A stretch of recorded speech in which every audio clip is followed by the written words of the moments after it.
Welcome sa Durs TV. Kung interesado ka sa ganitong news, huwag kalimutang isubscribe ang ating YouTube channel. Maraming salamat! Welcome po ulit sa ating panibagong update tungkol sa King Pao. Ihahatid ko po sa inyo ang pinakabago at pinaka-latest na mga kaganapan tungkol sa kanila.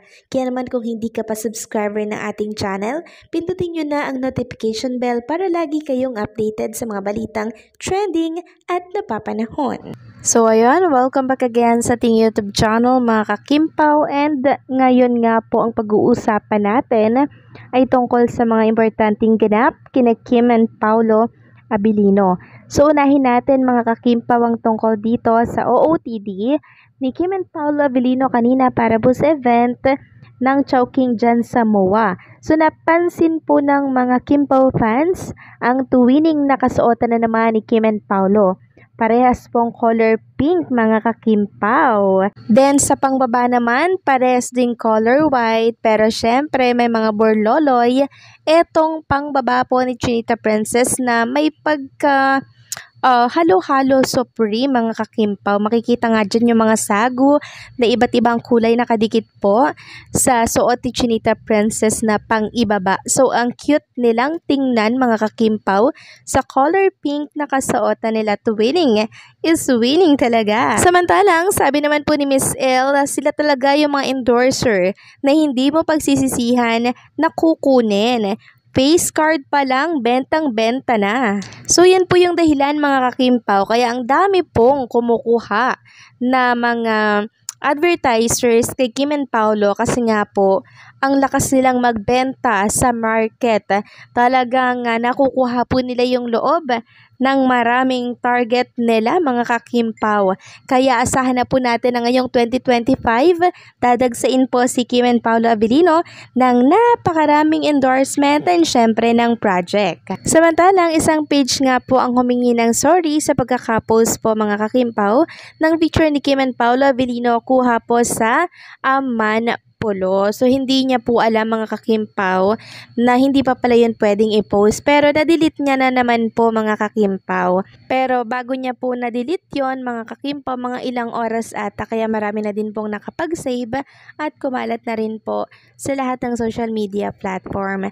Sabi po ni Budolerang Chismosa, pinapadelete daw aus di ko alam. Na-excite lang but I won't say sorry. Okay, hindi pala siya nag-sorry mga ka-Kimpao. Ako lang nagsabi. Sabi niya sa real uploader, unang-una siya mismo sumuway sa rules. Yes nila, kaya wag Jollibee. This is social media and you have no control.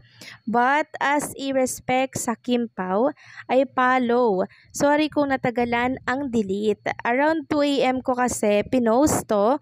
After that, Sleeping Beauty na. FYI, yung isang post nagkamali po yun sa schedule.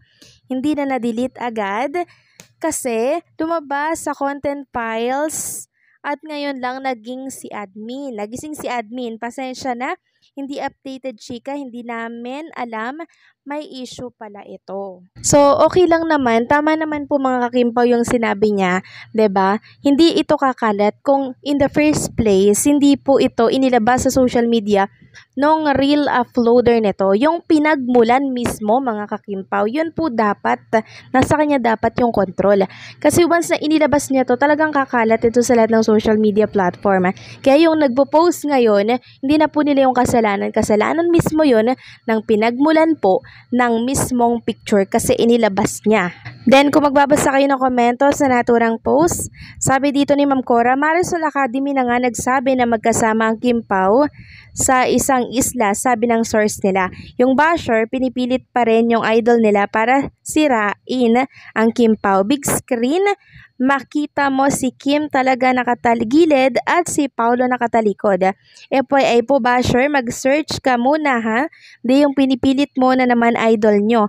Magkasama parati Kimpao, kahit saan.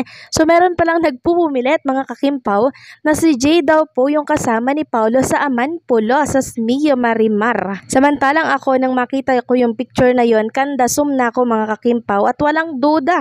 Si Chinita Princess po ang kasama ni Paulo Abilino sa Amanpulo, hindi po si Jay. Lilinawin ko lang mga kakimpaw dahil nagdidilulo na naman po ang ilang mga tagahanga po nitong si Jay. So siguro hindi nila matanggap na si Paulo ay mayroon na pong Chinita Princess. Sabi pa ng isa dito, di si Kimi yan, buhok pa lang parang si Pau and Jay daw po sa Smio. So nakakahabag lang yung mga ganitong mga fans ng kabila po mga kakimpaw dahil talagang parang hindi po nila matanggap, no, na si Jay po ay isang lamang, nakatrabaho lang talaga siya ni Paulo Abilino at wala pong sila kasi ngayon si Paulo po ay si Chinita Princess na ang laging kasama, no? So parang pinapalabas nila na yung kanilang artistang sinusuportahan ay two-timer, 'di ba? Kung pinipilit or pipilitin nila na si Jay daw yung kasama nitong si Paulo Abilino sa Amanpulo. Kaya nagkaroon po ng pagtatalo dito sa comment section. Sabi po ni Dainich, "Nako po, lalo mo lang talagang sinabi na ayan si Jay at two-timer, kung ganoon may boyfriend na yung isa, ginagawa mo pa ng issue.